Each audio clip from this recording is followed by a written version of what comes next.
T unit impulse और unit step क्या है यू ऑफ टी। तो यूनिट इम्पल्स का हमें पता है कि लैप्लास क्या होता है 1 और यूनिट स्टेप का लैप्लास क्या होता है 1/s।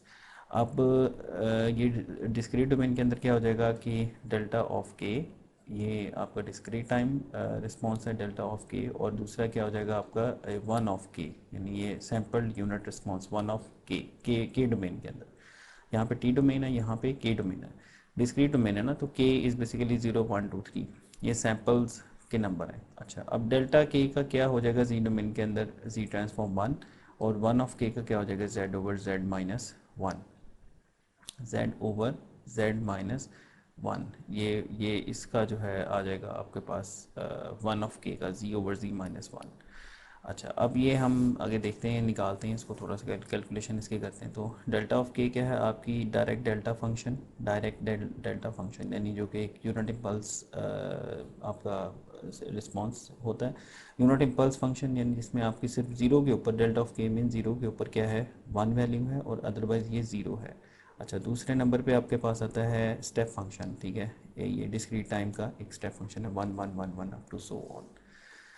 अच्छा, calculate the ji transform of discrete time impulse, इसमें U of k delta k 1 के इज इक्वल टू 0 पे ये 1 है और 0 है, अदर के नॉट इक्वल टू 0 पे। इसके बाद Z transform of the sequence U of K U naught u1 u3 u4 up to uk।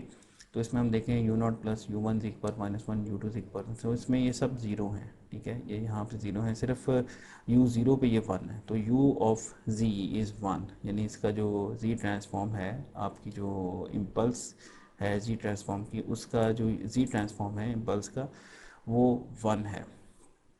अच्छा, उसके बाद हम स्टेप का जी ट्रांसफॉर्म कैलकुलेट करते हैं। स्टेप का मतलब ये होगा कि ये 0 1 2 3 सब के ऊपर जो है ना ये 1 1 1 होगा। तो अब इसका ज़रा जी ट्रांसफॉर्म लेते हैं, U of Z's U naught plus u1 Z पर -1 प्लस u2 जी पर -2 प्लस सो वन यू के जी पर -k, ये सब पे 1 है। तो ये क्या हो जाएगा 1 प्लस जी पर -1 प्लस जी पर -1 का स्क्वेयर प्लस जी पर -1 का क्यूब, यानी आप इसको सेपरेट कर रहे हैं ना क्योंकि ये अंदर मल्टीप्लाई हो जाएगी पावर। तो इस तरह से हमें पता है कि ये फार्मूला किस चीज़ का होता है, 1 प्लस एक्स के प्लस एक्स क्यूब, ये होता है 1/1 माइनस एक्स, 1/1 माइनस एक्स, जो कि 1/1 माइनस जी इनवर्स बन जाएगा।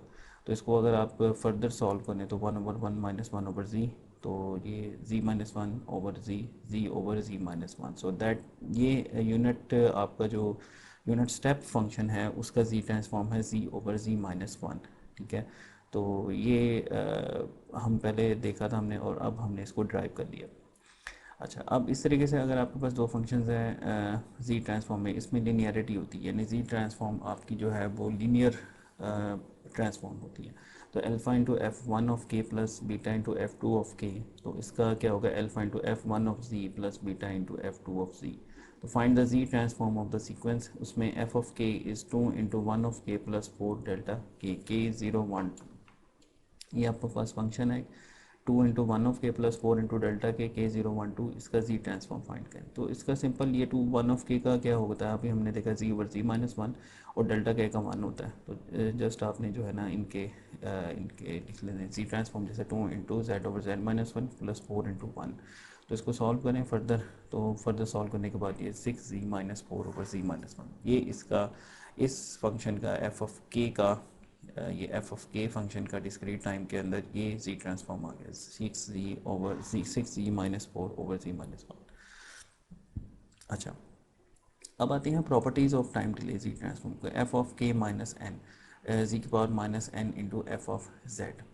अच्छा, अब find the ji transform of the sequence, F of k क्या है 4 0 के 2 3, यानी ये आपका फंक्शन है जो कि 4 है, 2 पे 3 पे 4 पे 0 1 पे ये डिफाइन नहीं है, तो ये स्टार्ट ही 2 से हो रहा है। कहते हैं कि जिसका जी ट्रांसफॉर्म फाइंड करनी है, the given sequence is sampled at starting k equal to rather than k equal to 0।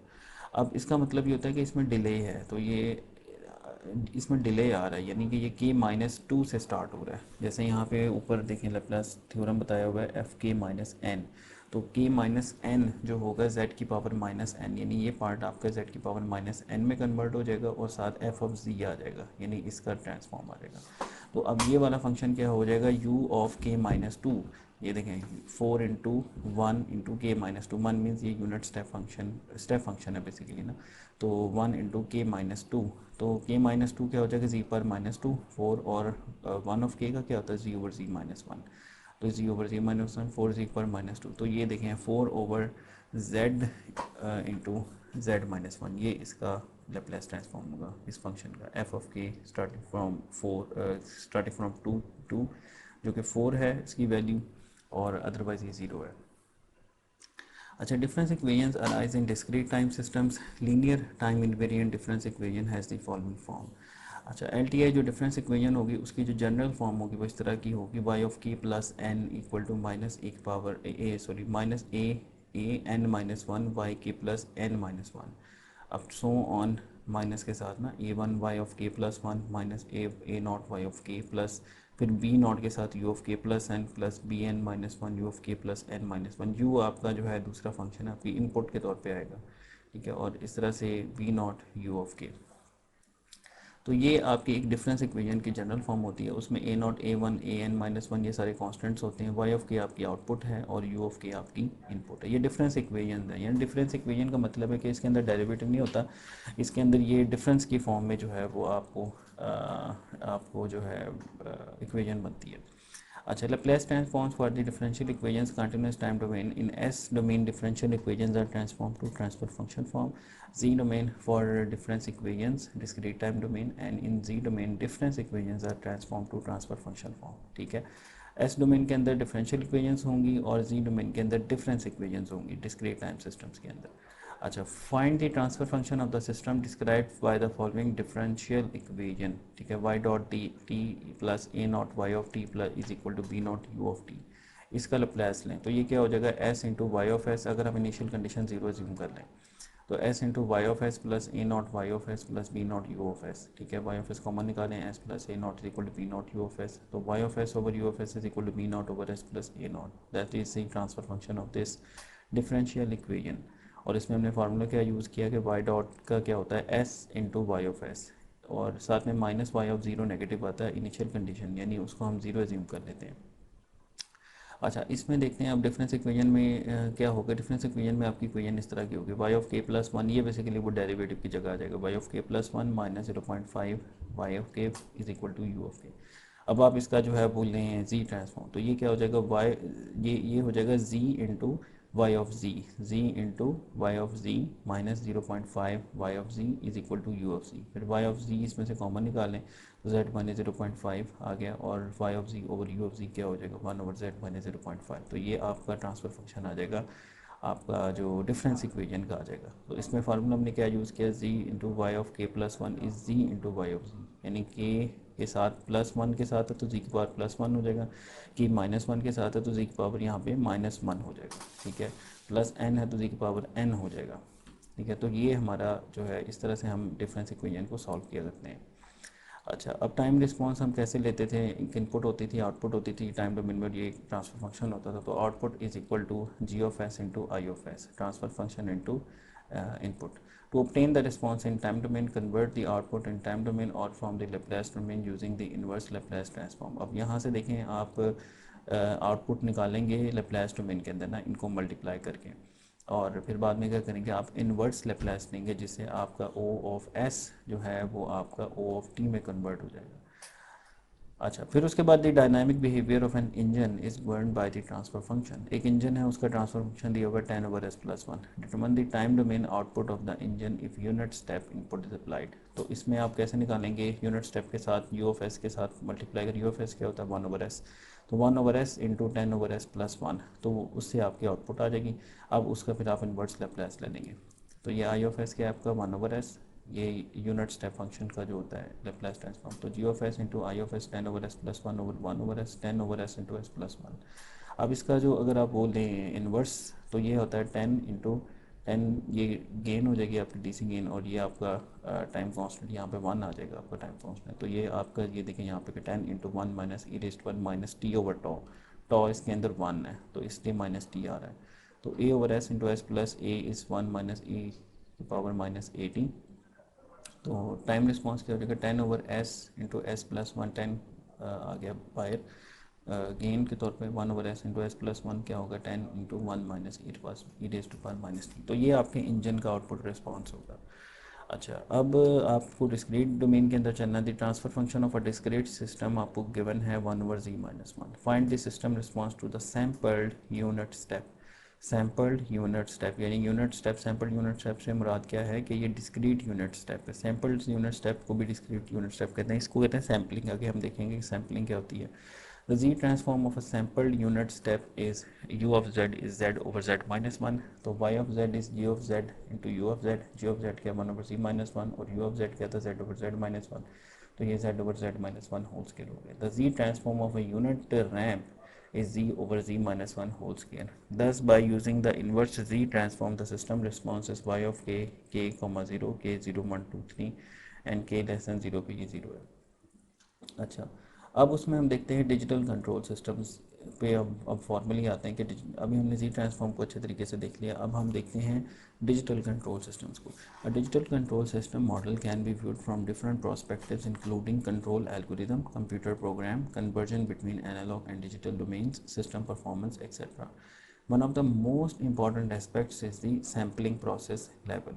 Sampling जो है वो इसमें हम करते हैं। जैसे अब ये आपका in the continuous time control systems all the system variables are continuous signals whether the system is linear non linear और variables are continuously present and therefore available at all times.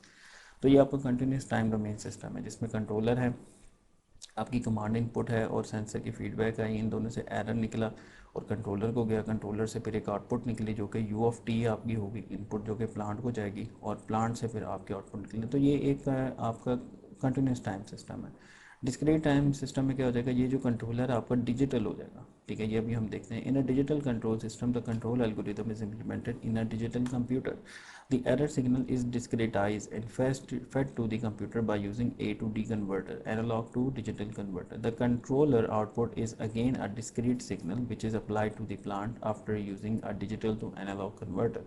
General block diagram of a digital control system is shown in figure 2. E of t is sampled at intervals of t. In the context of control and communication, sampling is a process by which a continuous time signal is converted into a sequence of numbers at discrete time intervals. तो ये देखें sampling क्या होती है कि जिसमें हम एक कंटिन्यूस सिग्नल को एक फिक्स्ड इंटरवल ऑफ टाइम में उसकी सैम्पलिंग करते हैं। It is a fundamental property of a digital control systems because of the discrete nature of operation of the digital computer.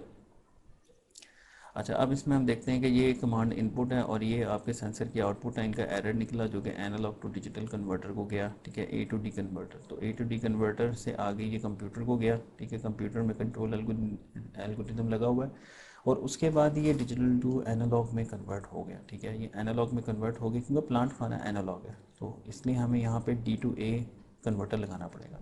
तो ये एक डिजिटल कंट्रोल सिस्टम की ब्लॉक डायग्राम है। इसमें आप देख रहे हैं कि ये एरर सिग्नल है, ए टू डी कन्वर्टर से डिजिटाइज हुआ, कंप्यूटर को गया और कंप्यूटर से भी दोबारा फिर डी टू ए ये एनालॉग में कन्वर्ट होगा और प्लांट को जाएगा। अच्छा, अब इसके अंदर जो हम है basic structure and operation of a finite pulse with sampler. अब ये सैम्पलर है, जैसे ये कंटिन्यूस सिग्नल था तो अब आप इसकी सैम्पलिंग कर रहे हैं। सैम्पलिंग कैसे करें, आप इसको पल्स डोमेन के साथ, ये पल्स ट्रेन है, पल्स ट्रेन के साथ इसको आप जो है वो मल्टीप्लाई करते हैं। अगर आप जैसे ये देखें पल्स ट्रेन जनरेटर है और पल्स एम्पलीट्यूड मॉड्यूलेशन है, आप इसको अगर इससे मल्टीप्लाई करते हैं, ये इसका एम्पलीट्यूड यूनिट है, यूनिट मीन्स वन है, वन इससे मल्टीप्लाई होगा तो उसका एम्पलीट्यूड इसका ही रहेगा, मतलब ये इसके एम्पलीट्यूड का इफेक्ट नहीं करेगा। तो ये इस तरह से आपकी आउटपुट इस तरह की आएगी है, यानी ये आपकी सैम्पल्ड आउटपुट है। This one is your sampled output. अच्छा, in the early development an analog signal not containing a digital device like computer in which some of the signals were sampled was referred to as sampled data system. With the advent of digital computer, the term discrete time system denoted a system in which all its signals are in a digital coded form. Most practical systems today are of hybrid nature, that is contains both analog and digital components. तो हमने जो अभी देखा था basically वो fully digital नहीं था, ये हाइब्रिड टाइप का है क्योंकि इसमें देखें आपका एनालॉग पार्ट भी है और डिजिटल पार्ट भी है। अच्छा, before proceeding to any depth of this subject, we should first understand the reason behind going into the digital control system. Using computers to implement controllers have a number of advantages. Many of the difficulties involved in analog implementation can be avoided. Few are enumerated below. Probability of accuracy or drift can be removed. इसमें आपकी accuracy बहुत बढ़ जाती है digital में. Easy to implement a sophisticated algorithms. Computer में आप easily algorithms को implement कर सकते हैं कोडिंग से. Easy to include logic and non-linear functions. अच्छा, बट ये देखें डिस्क्रीट टाइम सिस्टम, ये आपका कंटिन्यूस टाइम सिस्टम है, इसकी आप सैम्पलिंग कर रहे हैं तो ये किस में कन्वर्ट हो जाएगा, एक डिस्क्रीट टाइम सिस्टम में चेंज है. तो ये यू ऑफ टी है and this is you of के. ठीक है, ये ब्लैक बॉक्स आपका क्या है, ये सिस्टम है आपका जिसमें इसका ट्रांसफर फंक्शन है. ठीक है, उसके बाद क्या मिल रहा है आपको, वाई ऑफ टी या वाई ऑफ के, ये आपको आउटपुट मिल रही है. This is the input continuous time and this is the continuous time output, and this is the discrete time input and that is the discrete time output. So discrete time signals are sequences of numbers u of k, y of k above. They may be sampled from CT signals as above, or they may be reproduced by inherently discrete processes.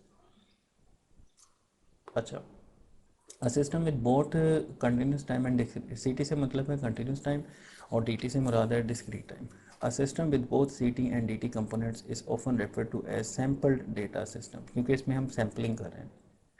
In practice, most control systems are sampled data systems. An analog to digital converter samples a physical variable and translates it into a digital number.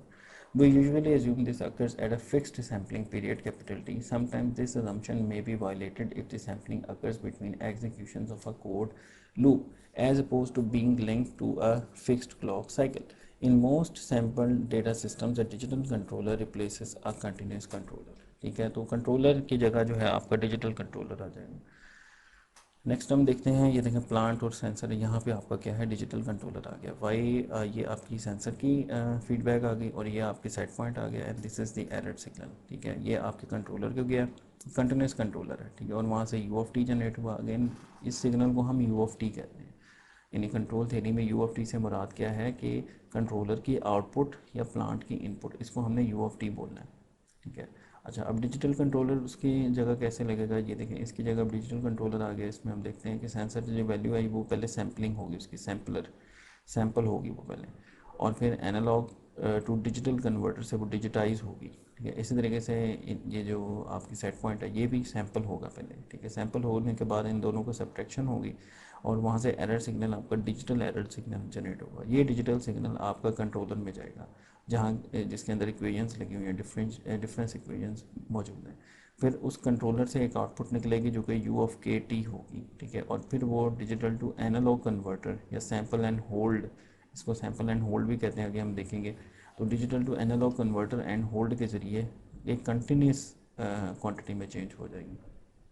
तो ये आपका digital system होता है जिसमें आपका sensor की output generate हुई, वो सैंपल हुई, फिर ए टू डी कन्वर्टर हुई, फिर उसके बाद आपका error signal, digital error signal generate हुआ और उससे फिर एक डिजिटल सिग्नल प्रोड्यूस हुआ जो कि बाद में एनालॉग में कन्वर्ट हुआ. If the input is the continuous time, then R must be sampled as shown. However, the input will often be dt, in which case no sampling is required on the input. अच्छा, the digital to analog converter converts the controller output to an analog signal which is held until the next period of duration, capital T. This is known as zero order hold. Zero order hold incurs an average delay of t by 2. अब zero order hold में क्या होता है कि देखें ये आपकी जो है आप डिजिटाइज करते हैं ना, यहाँ पे आपने एक सैंपल लिया, उसके बाद उसको होल्ड कर लें, फिर ये सैंपल लिया इसको होल्ड कर लें, फिर सैंपल लिया इसको होल्ड कर लें, फिर सैंपल लिया इसको होल्ड कर लें. देखें ये टाइम फिक्स है आपका ना, होल्डिंग टाइम. तो इस तरह से आपका जो आपकी एक कंटिन्यूस ओरिजिनल सिग्नल होगी वो डिस्क्रीट सिग्नल में कन्वर्ट हो जाएगी, आपका डिस्क्रीट वेव फॉर्म होगी और इसमें एरर होगा. अब ये जो टाइम होगा आपका होल्ड टाइम, ये जितना कम होगा आपकी जो डिजिटल सिग्नल होगा उसकी एक्यूरेसी उतनी ज़्यादा अच्छी होगी, यानी वो अपने ओरिजिनल कंटिन्यूस सिग्नल के उतना ही ज़्यादा करीब होगा. This delay is one reason we generally wish to increase the frequency of the digital controller. अगर हम फ्रीक्वेंसी को बढ़ाएंगे तो हमारा ये जो टाइम है ये कम हो जाएगा, और ये टाइम अगर कम होगा तो हमारी ये जो स्टेप वाली जो वेव फॉर्म बनी थी डिजिटल, ये इसके करीब करीब बन जाएगी, इस कंटिन्यूस के करीब करीब आ जाएगी जी.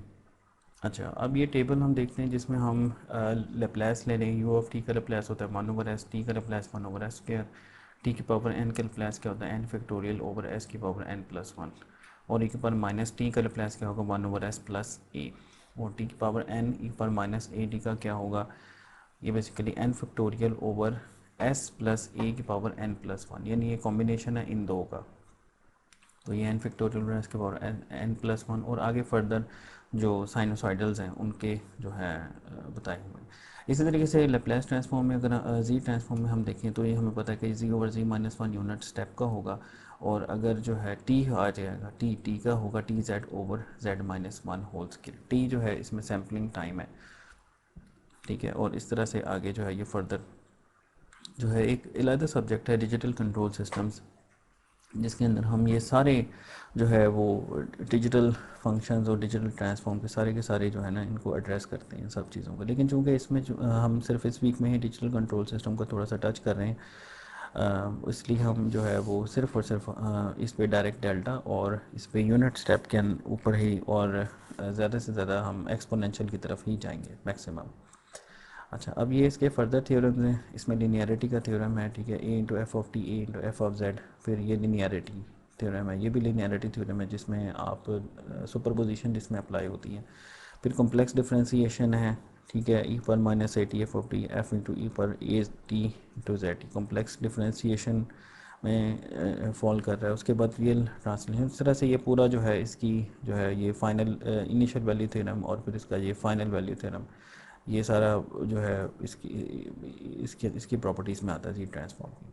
तो इसकी जो सबसे इंपॉर्टेंट मेन प्रॉपर्टी हम यूज़ करेंगे वो ये वाली है जो आगे हमने यूज़ करनी है, z into F of k minus n, जो कि क्या होगा जी की power n into F of z, क्योंकि ये आगे डिफरेंस इक्वेशन में यूज़ होगी। आगे हमारा जो फंक्शन सिस्टम होगा उसको हम as a difference equation use करेंगे, डिफरेंस इक्वेशन के तौर पर लिखेंगे और फिर उसका जी ट्रांसफॉर्म लेंगे।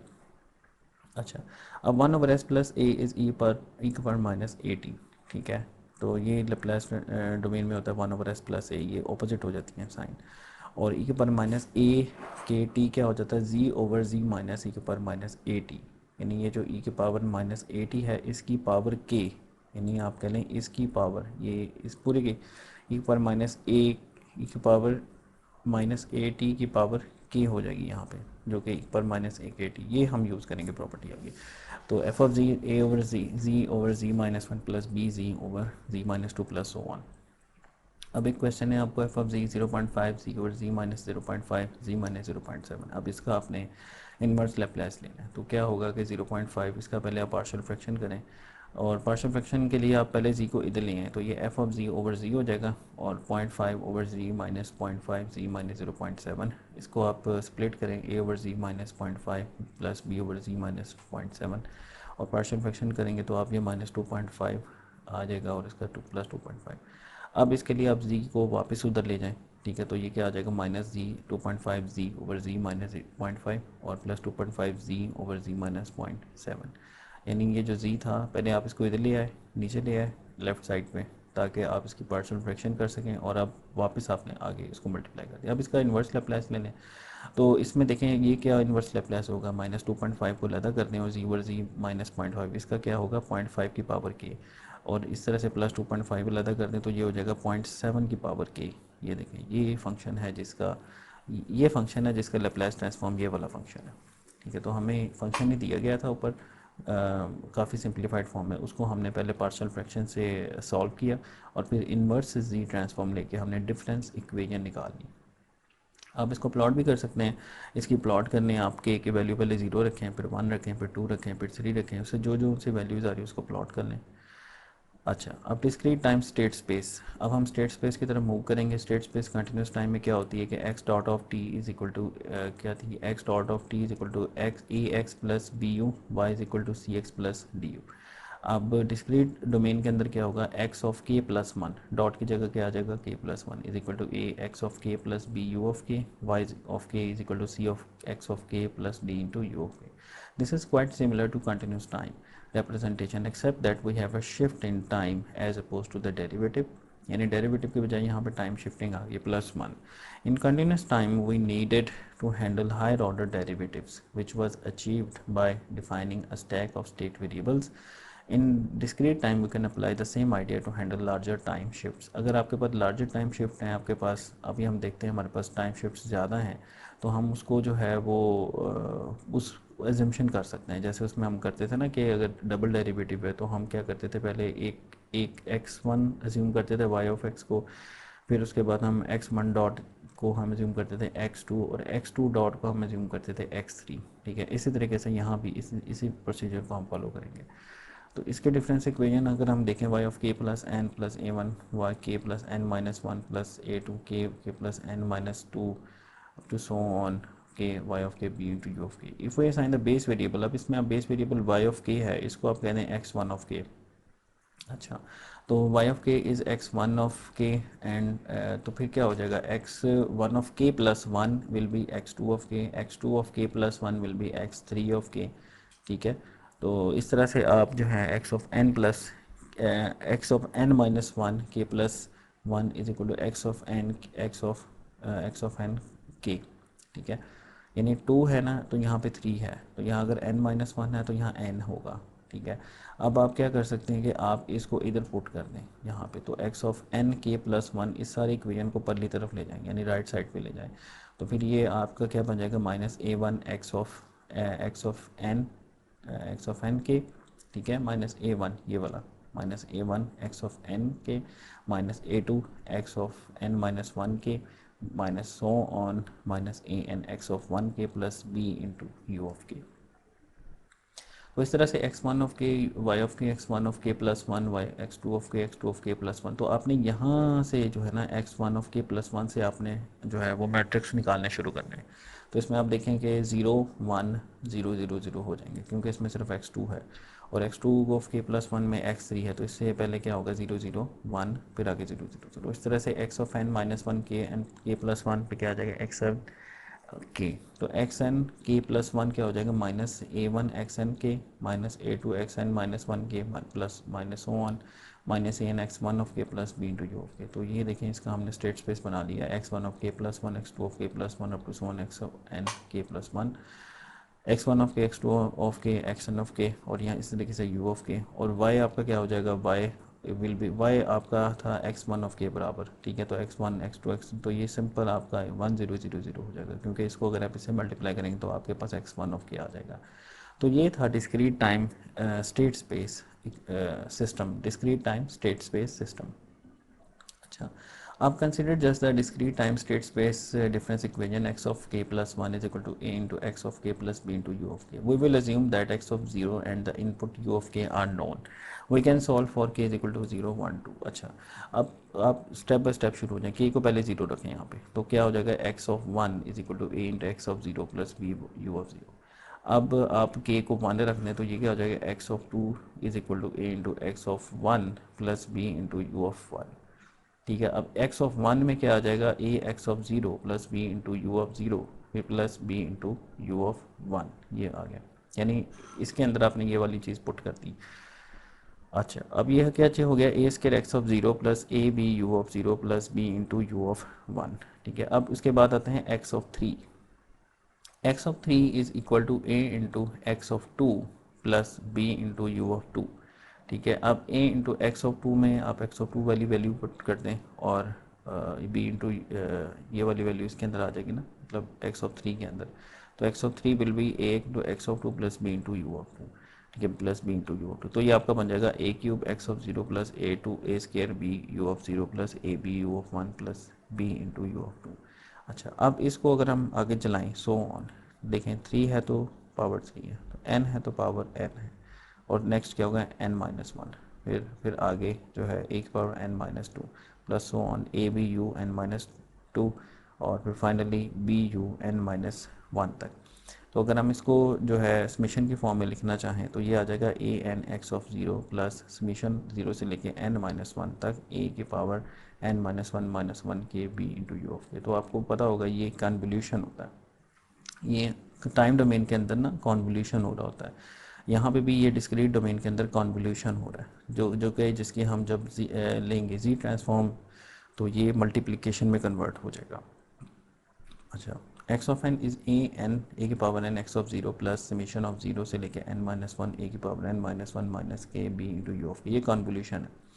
तो अब इसमें आप ये देखें कि ये है ज़ीरो इनपुट रिस्पॉन्स, ठीक है, ज़ीरो इनपुट रिस्पॉन्स, और ये आपका ज़ीरो स्टेट रिस्पॉन्स होगा। हमने पहले भी पढ़ा था एलएसटी के अंदर लीनियर सिस्टम के जो इससे पहले लेक्चर थे, फर्स्ट 3 वीक्स के जो लेक्चर्स थे, उसमें हमने देखा कि जो टोटल रिस्पॉन्स होता है वो sum of zero natural response और फोर्स्ड रिस्पॉन्स, ठीक है। नेचुरल रिस्पॉन्स क्या होता है, ज़ीरो इनपुट रिस्पॉन्स, और फोर्स रिस्पॉन्स क्या होता है, ज़ीरो स्टेट रिस्पॉन्स।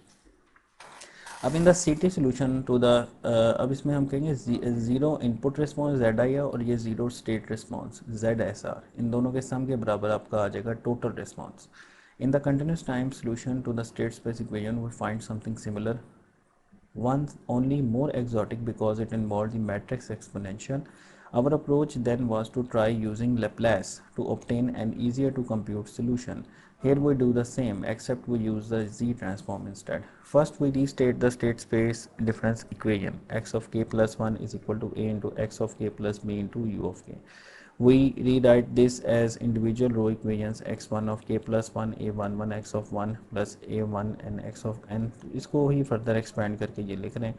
तो अगर हम इसका जो है जी ट्रांसफॉर्म ले लें तो क्या होगा, यहाँ पे क्या आ जाएगा जी into x one of z, ठीक है। ये देखें, ये इन सब का z transform z into x one of ji minus x one of zero, ये इनिशियल कंडीशन, इसको हम जीरो एज्यूम करेंगे, ठीक है। अच्छा हाँ, अगर इसमें हम इसके इनिशियल कंडीशन को ज़ीरो एज्यूम नहीं करते हैं, मिसाल के तौर पे इसमें हम एज्यूम नहीं कर रहे ज़ीरो, ठीक है, ताकि हमारा ज़ीरो इनपुट रिस्पॉन्स भी हमें लेकर आना ना, तो X one of ji minus x one of zero, तो ये हो जाएगा is equal to A one one x one of Z plus O on A one N X N of Z. Just इसका आपने जी ट्रांसफॉर्म लेना ऊपर, just इसका तो सिंपल सिंपल ही हो जाएगा ना, सिंपल सिंपल जी ट्रांसफॉर्म, जी में कन्वर्ट हो जाएगी ये डोमेन, के डोमेन सी के डोमेन में कन्वर्ट हो जाएगी। तो z जो है, अब आप इसमें आप देख सकते हैं कि z X of N Z minus X on zero A one N one x one Z plus O one plus A N N x of N Z plus B N one U of one Z plus O one plus B N R U of R. तो अच्छा, अब इसको आप अगर solve करें further तो z into x of ji minus X of zero A X plus B U, ठीक है। ये इन सब से आप ये ए मैट्रिक्स को कॉमन निकाल सकते हैं ना, एक्स वेक्टर बन जाएगा आपका x one x two x three के फॉर्म में, और ये आपका इनपुट है z i minus a x of z. अब इस एक्स ऑफ जी को आप इधर ले आएँ तो ये क्या बन जाएगा, z i minus a x of z, और इसको उधर ले जाएँ तो ये बन जाएगा आपका z x of zero plus B u, यानी इस टर्म को आप राइट साइड पे ले गए और इस टर्म को आप लेफ्ट साइड पे ले गए। तो अब आप इसमें एक्स ऑफ जी निकाल लें, इस दोनों तरफ आप जी माइनस ए के इन्वर्स से मल्टीप्लाई करेंगे, ये वन हो जाएगी वैल्यू, तो यहाँ पे क्या आ जाएगी, z into z i minus a inverse x of zero plus z i minus A inverse B into you of z. तो ये देखें, ये बिल्कुल टाइम डोमेन वाले के साथ बिल्कुल उससे मिलता जुलता रिस्पॉन्स आ रहा है। उसमें भी ऐसे ही होता था, उसमें z into z i minus A inverse की जगह क्या होता था, s i minus A inverse. तो वो जी ट्रांसफॉर्म में क्या है, z into z i minus A inverse, ये बस इसमें थोड़ा सा फ़र्क है। तो देखें, ये डिफरेंस इक्वेशन की जो रिस्पॉन्स इक्वेशन है वो भी उस तरह टाइम डोमेन के बिल्कुल मुताबिक है, उसमें इंटीग्रेशन होती है, इसमें डिस्क्रीटाइजेशन होती है, ठीक है। और उसमें s i minus A inverse था, इसमें z into z i minus A inverse है, ठीक है। X of ji is equal to z into z i minus A inverse x of zero plus z i minus a whole inverse B into you of z. तो z into z i minus A inverse का whole z inverse, यानी इसका जी inverse E of के कहलाता है। ये वही state transition matrix है जो हमने कंटिन्यूस टाइम डोमेन में पढ़ा था, state transition matrix S i minus A inverse का लेप्लेस इनवर्स। तो z into Z i minus A inverse का जी इनवर्स क्या होगा आपका, state transition matrix in discrete domain. we can equate the time domain solution above left and the z transform solution above right and denote phi of k a of k. Note that phi of k is the state transition matrix for our discrete time solution, but it is not the matrix exponential. Now we can have an alternative way of computing phi of k. तो x of n क्या होगा, phi of n into x of zero plus summation zero से लेके n minus one phi of n minus one minus k B into you of k. तो that is the state transition matrix, okay.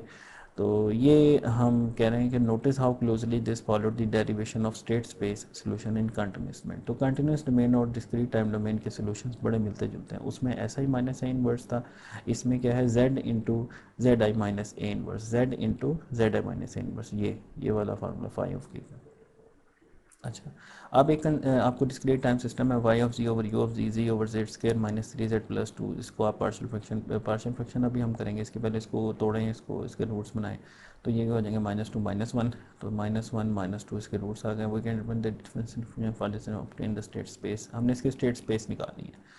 अच्छा, अब ये देखें, इसकी ज़रा देखें कैसे कंटिन्यूस डोमेन में हम क्या करते थे, हम क्रॉस मल्टीप्लाई करते थे ना, मतलब यहाँ पे एस वाले को इधर मल्टीप्लाई कर दिया और इसको इधर मल्टीप्लाई कर दिया और उसके बाद उसको डेरिवेटिव की फॉर्म में हम ले जाते थे। तो इसी तरह इधर भी करेंगे कि इसको क्रॉस मल्टीप्लाई करें, Y of Z into Z square minus 3z plus 2z into you of Z. तो ये क्या हो जाएगा, जी स्केयर है ना, तो ये जी के प्लस 2 हो जाएगा, -3 जी की पावर 1 है, तो ये क्या आ जाएगा वाई ऑफ के प्लस 1, और यहाँ पे जी की पावर कुछ भी नहीं है, तो ये 2 इंटू वाई ऑफ के हो जाएगा।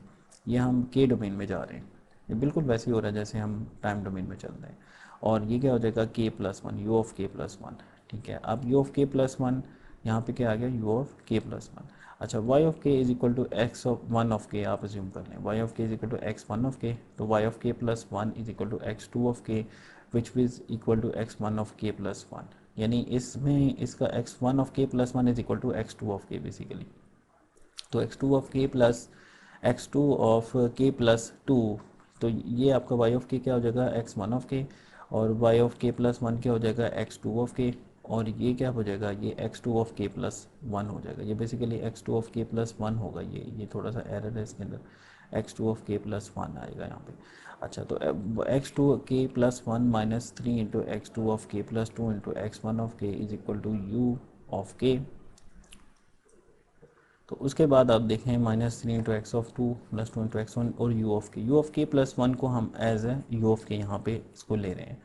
तो अब हम देखते हैं कि एक्स 1 ऑफ के plus 1 is equal to x 2 of k, x 2 of के plus 1 is equal to minus, इसको दूसरी तरफ ले जाए, -2 एक्स 1 ऑफ के प्लस 3 इंटू एक्स 2 ऑफ के प्लस यू ऑफ के। तो इस तरह से आप आपकी के प्लस 1 यानी डेरिवेटिव की टर्म्स लेफ्ट साइड पे हो गई और बाकी टर्म्स राइट साइड पे हो गई। तो अब आप ये आपका क्या बन जाएगा, आपकी आप ये मैट्रिक्स यहाँ से निकाल सकते हैं, इसमें 0 1, देखें एक्स 1 ऑफ के इसमें 0 है, तो 0 1 और -2 3 -2 3, और इसमें बी मैट्रिक्स क्या होगा, 0 1। ठीक है, बी मैट्रिक्स आपका आ जाएगा 0 1, और वाई मैट्रिक्स आपका क्या होगा, y is equal to x 1 of k मान 0, वाई मैट्रिक्स आपका क्या होगा, मान 0।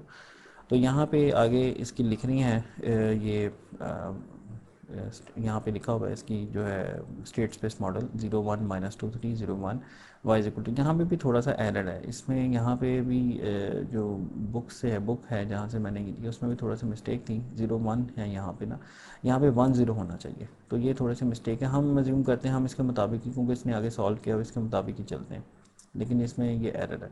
अच्छा, एक्स ऑफ के प्लस 1 0 1 -2 3 एक्स ऑफ के 0 1 यू के। अब आपको बेसिकली ए मैट्रिक्स चाहिए, तो ये आपका ए मैट्रिक्स आ गया। अब आपने स्टेट ट्रांजिशन मैट्रिक्स फाइंड अगर करना है, क्वेश्चन आपको एग्जाम में आ सकता है जी स्टेट ट्रांजिशन मैट्रिक्स फाइंड करें। ठीक है, आपको एक ट्रांसफर फंक्शन दिया होगा, आपको कहा जाता है स्टेट ट्रांजिशन मैट्रिक्स फाइंड करें, तो आपने पहले इसको जो है उस प्रोसेस के थ्रू आपने इसकी जो है स्टेट स्पेस बनानी है और फिर ए मैट्रिक्स फाइंड करना है, और ए मैट्रिक्स फाइंड करने के बाद आपने ये z into z i minus A inverse का जी इनवर्स फाइंड करना है। ठीक है, अब देखिए जेड आई माइनस ए निकाला हुआ है यहाँ पे, Z i minus A that is Z -1 2 Z -3। अब इसका डिटरमिनेंट निकाल लें, तो ये जेड स्केयर -3 जेड प्लस 2 आ जाएगा, तो Z i minus A inverse क्या हो जाएगा आपका, इनको आप जेड -3 कर दें जेड, और ये इसके साइन उलट दें 1 और ये -2, ये 2/2 में आपके लिए आसान होता है। ये एडजॉइंट है बेसिकली ना, एडजॉइंट जो कि हमने देखा हुआ, एडजॉइंट क्या होता है कि ट्रांसपोज ऑफ द को फैक्टर्स, ये और डिवाइडेड बाय ई मॉड, जैसे ही डिवाइडेड बाय ई मॉड, ये आपका एडजॉइंट हो जाएगा, ये आपका इसका डिटरमिनेंट हो जाएगा। Recall our solution z into zi minus a inverse x of 0 plus zi minus a inverse b to use। in this example x of 0 is 0, यानी हम ये जूम करें कि x of 0, यानी हमने इनिशियल स्टेट इसकी 0 एज्यूम किया, तो अब हमारा सोल्यूशन क्या हो जाएगा, simple zi minus a inverse into b into u of z। तो अब क्या करेगा वो, zi माइनस ए इनवर्स हमने निकाल लिया, अब इसको b से मल्टीप्लाई करना है और फिर u से मल्टीप्लाई करना है। b मैट्रिक्स क्या था हमारा 0 1 और आगे यू जेड आ गया। ठीक है, इसको सॉल्व सिंप्लीफाई करके जो है ये वाला एक्सप्रेशन आ रहा है। अच्छा, इसको आगे हम देखते हैं z i minus A inverse B into you of Z, तो इसको सॉल्व कर रहे हैं फर्दर, और फर्दर जो है सॉल्व करने के बाद आपके पास एक्स ऑफ जेड जो है वो ये चीज़ आपके पास बन के आ रही है। यानी x of z u of z. अब यू ऑफ जी को हम देखते हैं कि क्या लेना है। U of z, let us assume that we have a step input. अगर स्टेप इनपुट है तो यू ऑफ जी क्या हो जाएगा, z over Z minus one. The ji transform of the step function is z over ji minus one. We will fill in the above solution and y of z अब हम निकाल रहे हैं। Y of ji is c into x of z. तो सी क्या है, zero one. देखें ये गलत है, मैंने आपको कहा था वन ज़ीरो होना चाहिए ये, तो ये खैर इसको ज़ीरो वन के तौर पे हम समझते हैं, ज़ीरो वन। तो उसके बाद ये वाला फंक्शन क्या बन जाएगा, इसकी जगह आ जाएगा z over Z minus one. तो उसको अगर आप सिंप्लीफाई करें तो ये चीज़ बन जाती है। तो अब इसको मल्टीप्लाई करें तो Y of g is g square over ji minus one square g minus two. इसको पार्शियल फ्रैक्शन करें आप, पार्शियल फ्रैक्शन करने के बाद इसका इन्वर्स जी ट्रांसफॉर्म लें तो आपके पास जो है ये वाली चीज़ बन जाएगी, माइनस जी ओवर जी माइनस वन होल स्केयर। तो ये क्या चीज़ है बेसिकली, ये आपका माइनस के, और उसके बाद ये आपका माइनस टू, ये के बन जाएगी ना, जी ओवर जी माइनस वन, ये के है, के है कि दिस इज़ के जस्ट लाइक अ रैम फंक्शन। रैम फंक्शन की तरह जो ये चूँकि स्केयर हो रहा है, हमें पता है कि ये स्केयर हो रहा है, तो ये के है, माइनस के माइनस ये टू है, ये स्टेप है, स्टेप का जो है जी इसका स्टेप होगा। और ये है two z over Z minus two, ये टू की पावर के होगा, प्लस टू इंटू टू की पावर के। अब आप इसमें के की वैल्यू पुट करें, के ज़ीरो पुट करें, ठीक है, और के वन पुट करें, के टू पुट करें, तो उसके बाद आपकी वैल्यू जो है इसमें आना शुरू हो जाएगी कि उसके अकॉर्डिंगली, जैसे के अगर ज़ीरो पुट करें तो minus two plus two zero, के अगर वन पुट करें तो minus one minus two minus three और फोर वन वन हो जाएगी, ठीक है। इसी तरीके से के अगर आप इसमें टू पुट करेंगे तो फोर हो जाएगी, तो ये इसकी आउटपुट सीक्वेंस होगी। तो इस तरह से हम हमारे जो डिस्क्रीट टाइम सिस्टम होते हैं उनको स्टेट स्पेस के अंदर सॉल्व करते हैं। तो इसमें क्या होगा, कंटिन्यूस टाइम में ऐसे माइनस ए इनवर्स होगा, और डिस्क्रीट डोमेन में क्या होगा, Z Z into Z i minus A inverse. अच्छा, नेक्स्ट पॉइंट है स्टेबिलिटी का, कि स्टेबिलिटी कैसे चेक करनी है हमने डिजिटल सिस्टम की। तो कंटिन्यूस डोमेन में हमें पता था कि स्टेबिलिटी जो है वो लेफ़्ट हाफ प्लेन में पोल्स होते हैं, ठीक है, जबकि डिस्क्रीट टाइम सिस्टम में क्या होता है, z is equal to e raised by t s, ठीक है। अब e raised by t s क्या होगा, सिग्मा प्लस जे ओमेगा। तो ई की पावर जो है वो सिग्मा टी इंटू ई पावर जे ओमेगा। तो ई पावर सिग्मा टी आपका जो है इसका मैग्नीट्यूड है, और एक पर आगे ये कन्वर्ट हो जाएगा cause of omega T plus J into sine of omega D. वो जो लॉ होते हैं, इसका एक लॉ होता है, उस मेरे जहन से निकल रहा है इसका नाम, डी मॉर्गन्स लॉ है आई थिंक, जिसमें वो ई पावर जे को ओमेगा टी यानी e power j theta is basically sine theta plus j sine cos theta plus j sine theta. अच्छा, तो ये इसका मैग्नीट्यूड हो जाएगा एक पावर अल्फा टी, और ये इसका एंगल आ जाएगा ओमेगा टी। अब हम जो है इसमें ये देखते हैं, इसमें इसमें क्या होता है कि जो स्टेबल सिस्टम्स होते हैं, अब देखें ई की पावर एक्सपोनेंशियल है अल्फ़ा। हमें पता है कि हमारे जो अल्फ़ा होता है अगर पॉजिटिव आ जाए आइगन वैल्यू तो वो अनस्टेबल सिस्टम होता है। क्यों, वो ई की पावर में चेंज होता है ना। तो हम कहते हैं कि हमारे जो पोल होते हैं वो लेफ़्ट हाफ प्लेन में होने चाहिए, तो लेफ़्ट हाफ प्लेन में ये चीज़ होनी चाहिए। अगर ये चीज़ लेफ़्ट हाफ प्लेन में होगी तो इसका मैग्नीट्यूड क्या होगा, इसका मैग्नीट्यूड लेस देन वन होगा। तो यहाँ पे जी डोमेन के अंदर यूनिट सर्कल का कॉन्सेप्ट आता है कि कंटिन्यूस टाइम डोमेन में लेफ्ट हाफ प्लेन में होने चाहिए, और डिजिटल डोमेन के अंदर यूनिट सर्कल के अंदर होने चाहिए। और उसकी रीज़न ये है कि z is equal to e raise to the power t s, ठीक है। तो ये आगे हम देखते हैं, ये देखें, तो इसमें ये स्टेबल सिस्टम है ए वाला, तो ये यूनिट सर्कल के अंदर आएगा, और बी वाला मार्जिनली स्टेबल है तो ये इसकी बाउंड्री पे आएगा, यूनिट बाउंड्री के ऊपर। और अगर अगर आपका राइट हाफ प्लेन पे है पोल, तो इसका मतलब है कि वो ई की पावर प्लस में है, तो ये वो यूनिट सर्कल से उसकी वैल्यू ज़्यादा हो जाएगी, ये अनस्टेबल रीजन में एंटर हो जाएगा, यानी सी रीजन में एंटर हो जाएगा। तो ये था स्टेबिलिटी के ऊपर कमेंट के डिजिटल सिस्टम्स जो होते हैं उनकी स्टेबिलिटी कैसे चेक होती है कि उनके पोल यूनिट सर्कल के अंदर होने चाहिए जी डोमेन के अंदर, जबकि ये जी प्लेन के अंदर, ठीक है, और एस प्लेन के अंदर वो लेफ्ट हाफ प्लेन पे होने चाहिए, ठीक है। तो ये उसका सारा मेंशन किया हुआ है उसने थ्योरेटिकली, जो बातें मैंने अभी आपको बता दी हैं। अच्छा, नेक्स्ट एक फाइनल ये पॉइंट होता है dead beat control. Dead beat control किसको कहते हैं? अच्छा, in discrete time control theory, the deadbeat control problem consists of finding what input signal must be applied to a system in order to bring the output to a steady state in the smallest number of time steps. कम से कम time step में उसको steady state में लाने के लिए कितनी input हमें देनी है, इसको हम डेडबीट कंट्रोल कहते हैं, ठीक है। For n nth order linear system it can be shown that minimum number of steps will be at most capital N provided that the system is null controllable. The solution is to apply the feedback such that all poles of the closed loop transfer function are at the origin of the z plane. Therefore the linear case is easy to solve, यानी pole placement से आप जो है वो linear continuous system को control कर सकते हैं। जबकि इसमें by extension a closed loop transfer function which has all the poles of the transfer function at the origin is sometimes called dead beat transfer function. इसको डेड बीट ट्रांसफर फंक्शन भी कहते हैं, जिसके सारे के सारे पोल्स आपके origin पे होते हैं। For non linear systems dead beat control is an open research problem. Dead beat controllers are often used in process control due to their good dynamic properties. They are a classical feedback controller where the control gains are set using a table based on the plant system order and normalized natural frequency. अब जो important point है वो ये है कि the dead bit response has the following characteristics. इसमें क्या होता है कि ज़ीरो स्टेडी स्टेट एरर होगा, राइज टाइम मिनिमम होगा और मिनिमम सेटलिंग टाइम होगा, यानी कम से कम टाइम में सिस्टम जो है वो सेटल हो जाएगा। और इसका जो ओवरशूट होगा वो लेस दैन 2% होगा, ठीक है। और very high control signal output, इसकी जो कंट्रोल सिग्नल वाली आउटपुट होगी जो यू ऑफ टी की बात कर रही है, जो कि प्लांट को जानी है, वो बहुत हाई होती है। तो काफ़ी ये जो है वो अग्रेसिव कंट्रोल में भी आ सकता है कि इसको डेड बिट रिस्पॉन्स की ये सारी स्पेक्स होनी चाहिए। तो ये है डेड बिट कंट्रोल सिस्टम। और आज के लिए इस वीक के लिए जो है हम बस इतना ही डिस्कस करेंगे। नेक्स्ट वीक इंशाल्लाह ताला हम फर्दर एडवांस टॉपिक्स के साथ मिलेंगे इंशाल्लाह। Thank you very much for listening.